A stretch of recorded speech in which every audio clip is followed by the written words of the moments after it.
Hi guys, Paul from Arcadia, and today we're going to talk about how to install your Andersen 2500 door.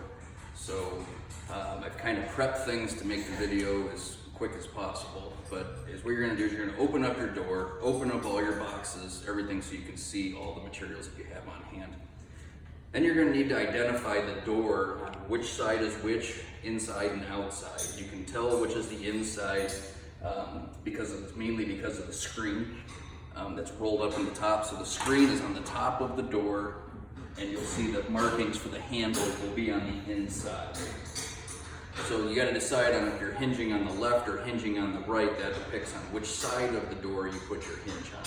So we're going to be hinging on the left today. So I've already pre-mounted my hinge on there.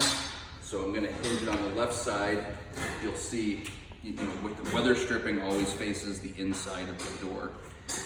When you put your door up here for the hinges, they give you a prep hole in the top. So when you get the hinge up there, look at it. The hinge should stick about an 1/8 inch taller than the door. The top will be an 1/8 inch taller, and that'll line up automatically with the prep hole. So you use these little self-drilling Phillips screws. They're short little guys.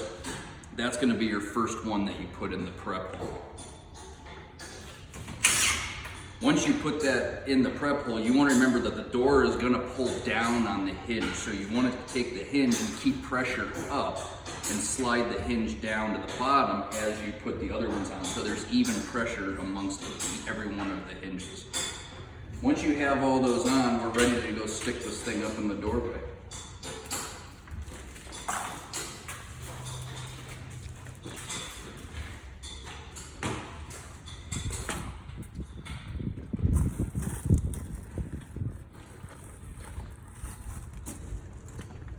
I always like to put it tight to the side so I can sit it right on the ground and push it all the way over. The only time that's going to change is make sure you have ample room at the top, that your door is not going to rub or anything, that's not out of square. As long as your door opening is square, we can push the door, keep the door evenly tight to the left side. I've already pre-drilled my holes on the side of the door, but you'll use these number 2 Phillips screws that come in the kit. That's what you're going to use to go around the door.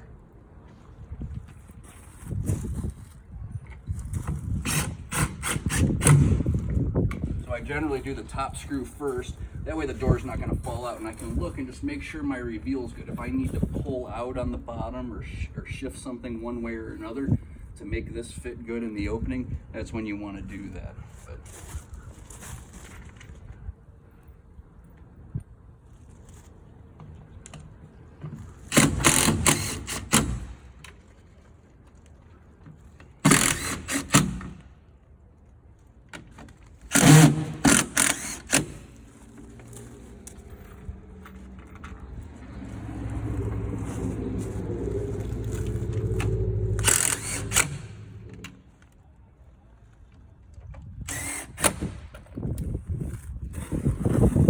Alright, now that we got that on there how we like it, I like to take the other side of the weather stripping. This has the notch build out for your lock system.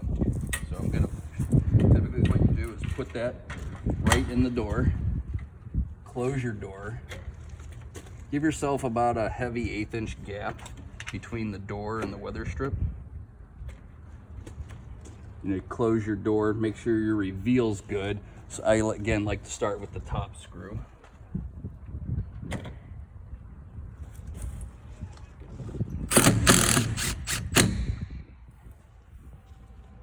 So again, I already pre-drilled these holes to save time, but basically you get your top in, you're going to work your way down the door, and you'll just adjust this as need be to keep a uniform gap going down your door. So I'll usually skip through. I'll do the top, then I'll jump to the middle, then do the bottom, and then backfill the holes.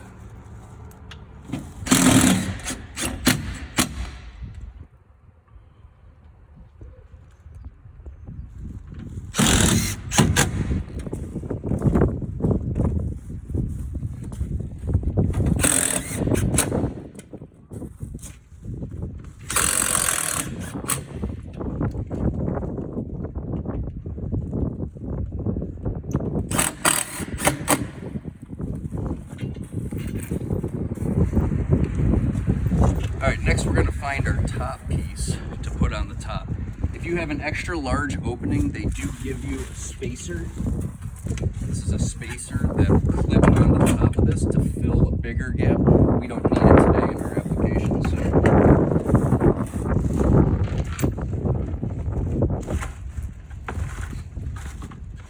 you just open the door a little bit, you'll slide it down the door. It'll rest right on top of your things. Again, this gap should be even going across here. Since we took the left side and we kept it tight, the top is going to be tight to the left. So your trim should line up perfectly on both sides. This is an 1/8 inch drill bit. They do provide, the door does provide you with an 1/8 inch drill bit. It's a little bit tight in the aluminum, so I generally drill it and give it a little bit of a wobble.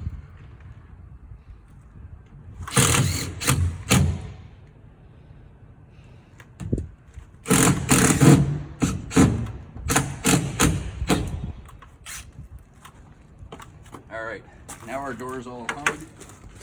Again, make sure that we're happy with the reveal. You could always take a screw out, re-drill a new hole, and move it around if need be. Next thing is we need to work on the lock system. So they give you a template.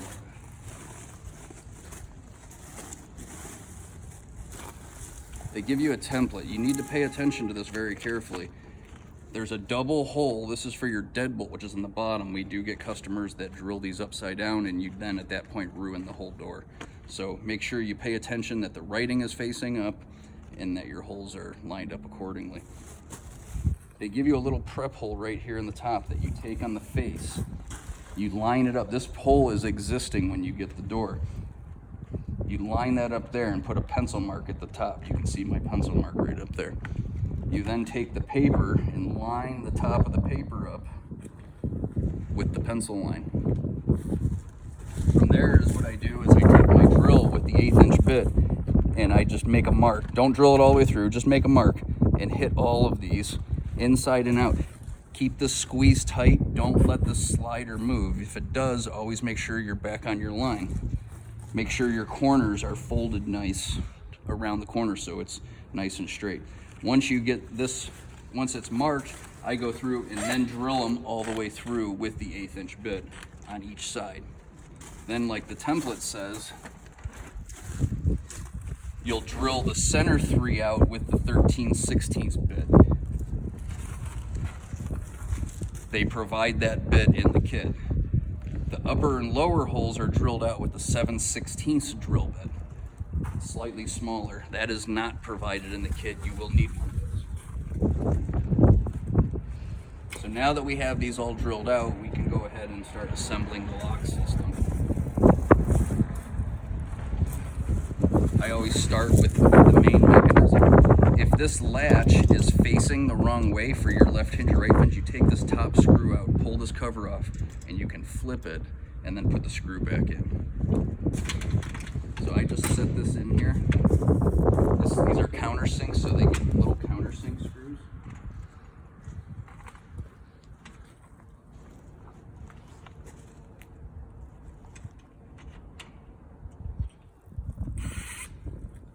Leave them loose for right now.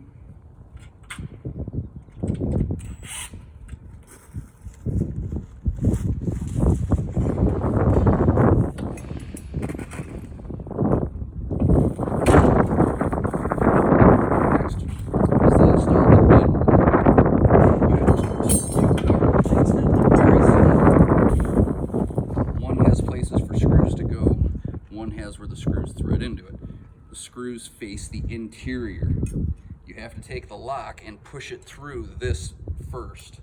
You cannot push this in over this way later. So you're going to take the one that has for the screw holes, you're going to push the deadbolt through, and then we're going to slide that through the inside. It takes a little jiggle. I generally jiggle it in and then twist it to engage the deadbolt. Now it can't fall out. The one without the holes is the exterior. That slides right over that.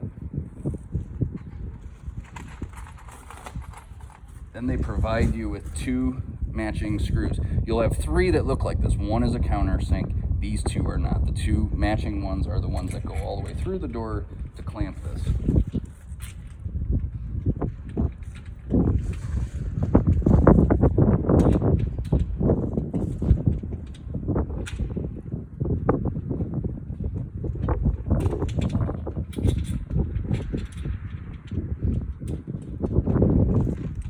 Now that I got those started, I'm gonna go ahead and snug these ones up. Not too tight. If you over tighten them, it'll make the door, it'll stick. Snug it. Snug it.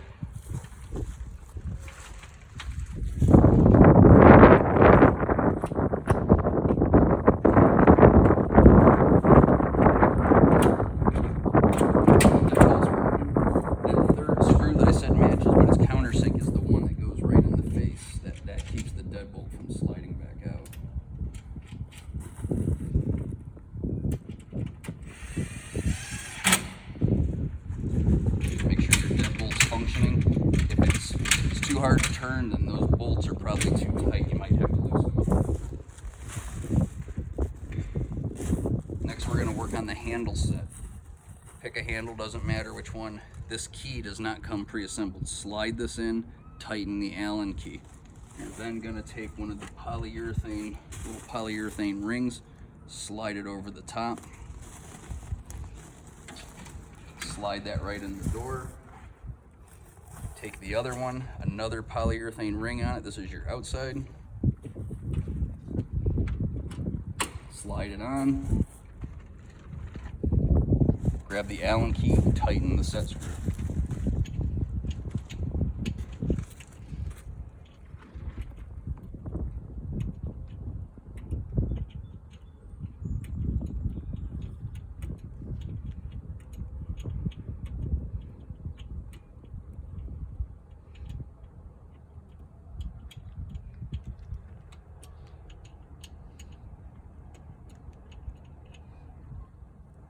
All right, don't kill it, just nice and snug.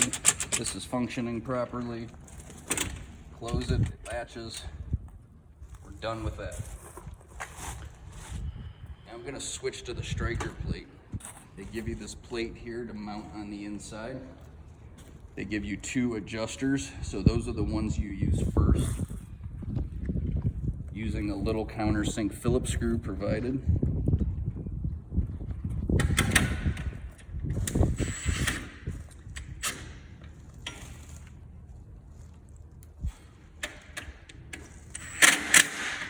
So now I can move this to tighten the door.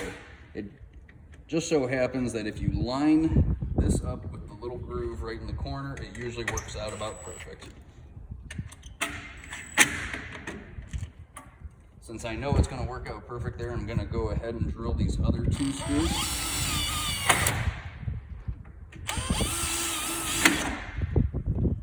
If you're not convinced it's going to work perfect, leave these 2 screws out, close the door, and try it before you drill these second screws.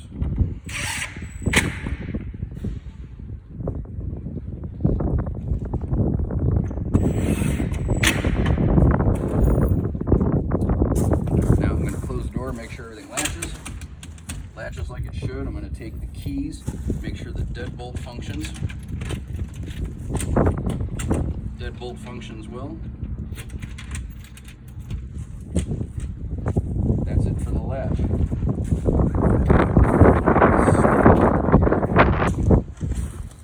They give you a little cover plate. This is for the back of the door. Since it could be used left or right, they give you the filler plate. They give you 2 little matching screws.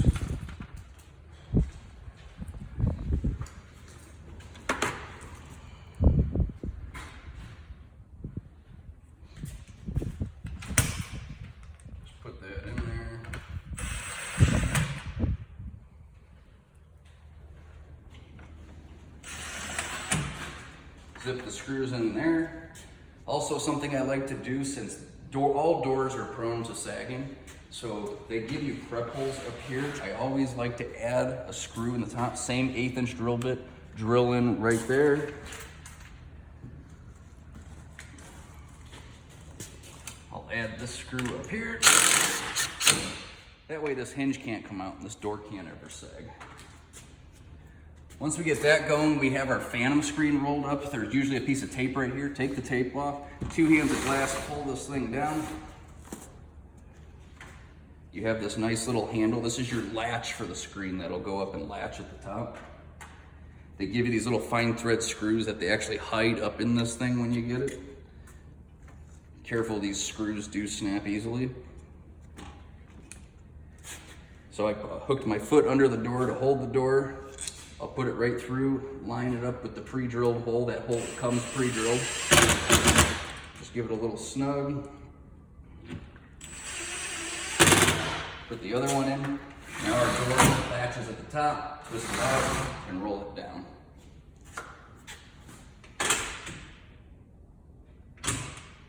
The only other thing that there is to do is there's cover plates. The white strips on the ground.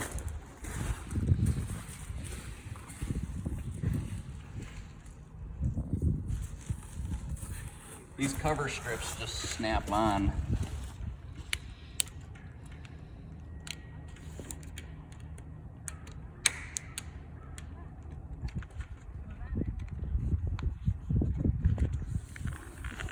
You just get it started in the one and then you can just squeeze.